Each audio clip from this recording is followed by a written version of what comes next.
ดีพี่น้องสบายดีมาเนี่ยลุงพลมาใส่บาตรทำบุญมาฆบูชาพี่น้องสบายดี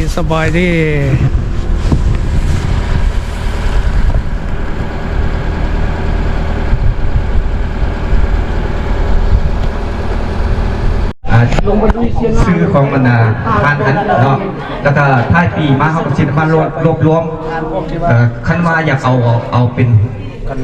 หนังสือบาทเดียวเลยกันมาเอาได้เนาะสบายดีพี่น้องสบายดีลุงพลมาทำบุญพี่น้องมาฆบูชาแล้วก็นี่ขอต้องการให้ญาติพี่น้องผู้ที่ว่าอยาก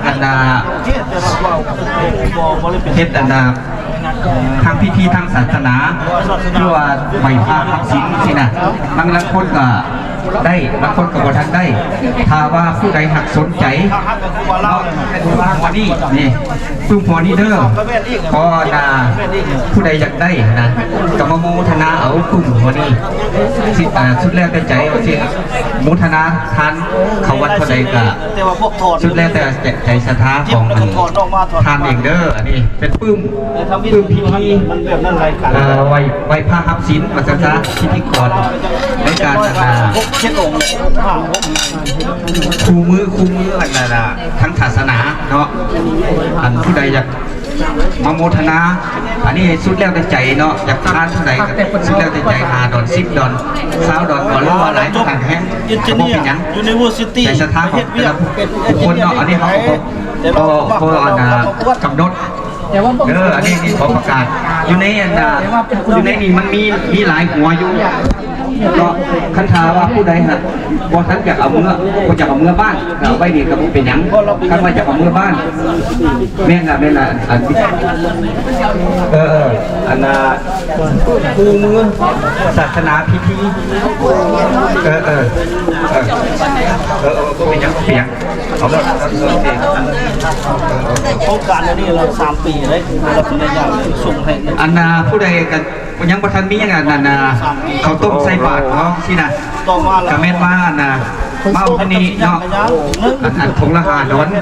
อันนี้กระเม็ดทั้งบาตรเขาเฮ็ดเองดอกอันนี้นะเอากันอันนี้กับเพื่อนโดเนทมานี่เวลาถึกจับเอาไปนี่ก่อนเนาะ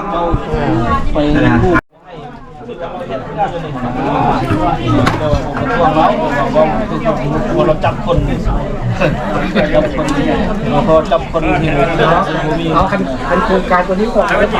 เป็นคนที่ทำบ้านคนเราทำเราก็จะดูว่าเราทำนี้มันจะช่วงแต่ว่ามันเลยดังเลยก่อนเลยต้องจับเวลามันสบายดีที่บอลถ้าเราขาหักของเรื่องนั่นแหละเรื่องนั้นมันต้องลงกันเลยให้เอาเรื่องเราตายก็คือตายไปเลยมันไปเอาตอนโน้ตเราคุยกันแล้วเขา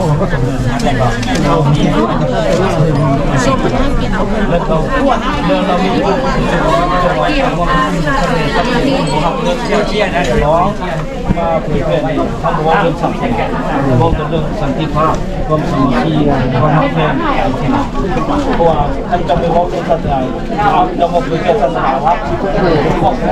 เราอยู่ตัวเทียนเนี่ยบอกพาสเตอร์มาด่าเราบอกด่าเจ้าชิ้นแรกนรกนี่พระเจ้าด่าแล้วโอ้ด่าคือมาเกี่ยวเองนั่นเลยพวกพาสเตอร์บางก้อนนี่เขาให้เจ้าย่างกล่าวครับเจ้าให้หนังสือไปเลยเขาให้ย่างเขาให้ย่างมันจะชาลีกได้บางเรื่องเขาบอกว่ารุ่นไหนของแพงขับก่อนบ้านวันนี้เขาเห็นความสำคัญแล้ววันนี้เสื้อใจกับต้อนรับวัดเนี่ยก็สิโลกข่าวเล่าเรื่องเอาบุญเอากุศลเอาภาพก็ได้ไปต้อนรับพ่อแม่ครูบาอาจารย์เราอยู่ที่อเมริกาเนาะไปต้อนรับพ่อพีซโอ้เป็นธรรมดาเพราะว่าเพิ่นย่างแต่เท็กซัสฮอดจุดมุ่งหมายปลายทางก็คือวอชิงตันดีซี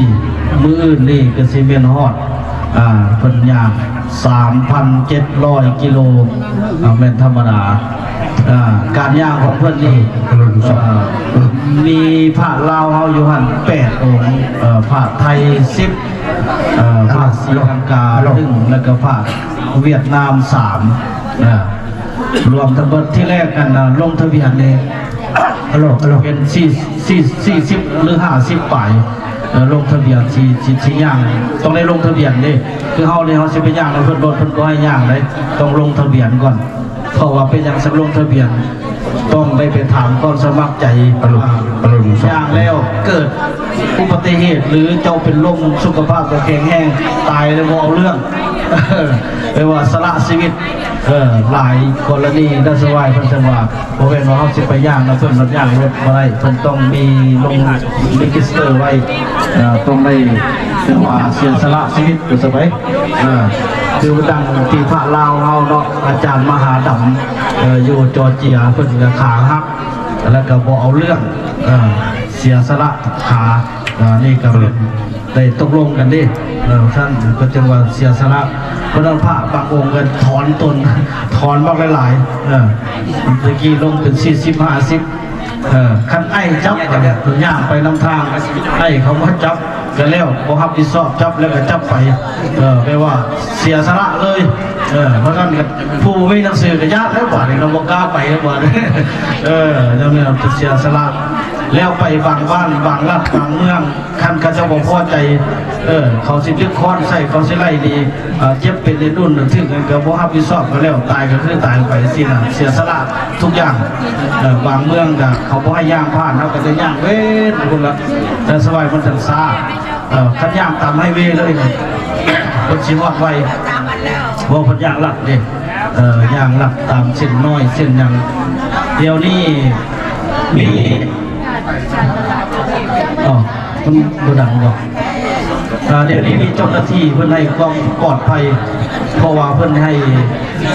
เป็นบุคคลสำคัญของงานการย่างเพราะฉะนั้นเวลาครูบาอาจารย์หรือออกตนญาติโยมจะไปพบไปอย่างนี้ยากเพราะเจ้าหน้าที่กันนี่แต่เป็นคนก็เจ้าเพิ่นจะบาดนี่เลยที่อาจารย์ไปฮอดจอร์เจียน่ะคุณนี่เพิ่นไปพักอยู่น้ำโป่ที่แรกเนี่ยตอนย่างทวิตในโพดนี่ไล่หนีเลยคนกระเจ้านอนตามป่าข้ามใส่นอนนั่นข้ามใส่กันนอนนั่นโพดเขาต้องเขาบอให้ว่าให้มีนันย่างเขาว่าเจ้ามาเผยแพร่ศาสนาเพราะเจ้ากระย่านสมาชิกของเขาเป็นนับถือนะเพราะว่าผู้มาฟังเทศเนี่ยส่วนหลายมันคนเขาหมดดิคนโปรดก็ได้มาฟังเทศเพราะฉะนั้นเขาก็พวกโปรดอยู่จอร์เจียและนักออกมาด่าว่าเจ้าย่างในเจ้าสิตรงนรกพี่พระเจ้าย่างเพื่อเจ้าเลี้ยวเจ้าก็ต้องย่างจะเลยโอ้สิกันเพราะนั้นก็คนไม่ย่างเพื่อที่ว่าเผยแพร่ศาสนาไปย่างเพื่อสันติภาพเจ้าจักย่างไปย่างบ่จักย่างกันแล้วค่อยมานี่ค่อยบ่ได้แม่นสิว่ามาต่อสู้บ่ได้มาไฟบ่ได้มาว่าเฮ็ดให้ผู้ใดเดือดร้อนไปย่างตามทางค่อยไปสินะ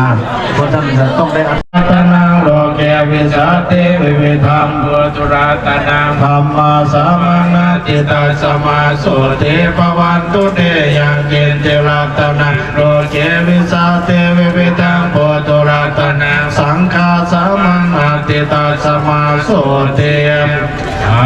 วันตุเตยันตุนิมิตังอวามังกลัญจโยจามานาโพสกุณาสัสสะโตปะปะกะวะสุปินังกันตังปุตานุภาเวน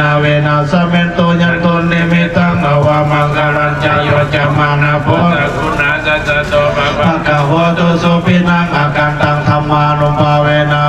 สเมนโตยันตุนิมิตังอวามังกลัญจโยจามานาโพสกุณาสัสสะโตปะปะกะวะสุปินังกันตังสังฆานุภาเวน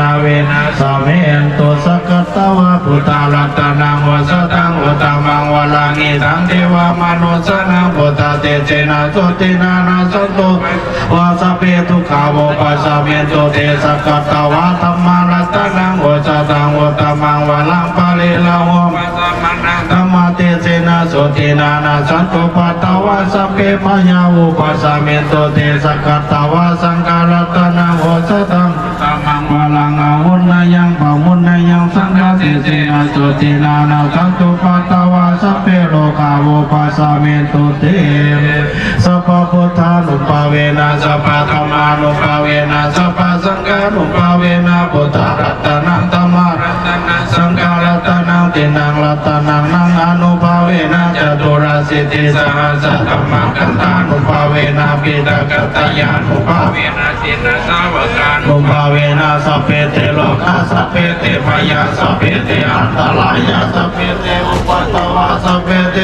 ทุนิมิยาสัพเพเตอวมังคลาเวนะสันตุอายุวัตโกธนาวัตโกสิริวัตโกยะสวัตโกพลวัตโกวันนาวัตโกสุขวัตโกโหตุสัพพทาตุกาโลกัมปยาเวลาโสกสัตตุจุปัตตวานิกันตรายามิวินาสันตุจเตสะสะสยสิทธิทานังลาภังโสติปะกายังสุขังพลังสิริอายุจาวันโนจะโภคังวติจยสวะสัตตาสัจจายุจะสิวาสิทธิ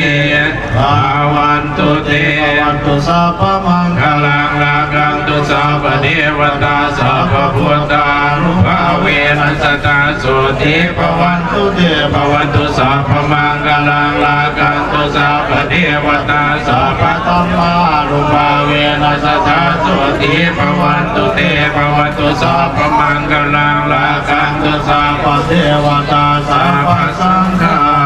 นุภาเวนัสตาสุติภวันตุเตได้ท่านนั้นได้แล้วพ่อมาต้องบอกท่านต้องบอกมาต้องบอก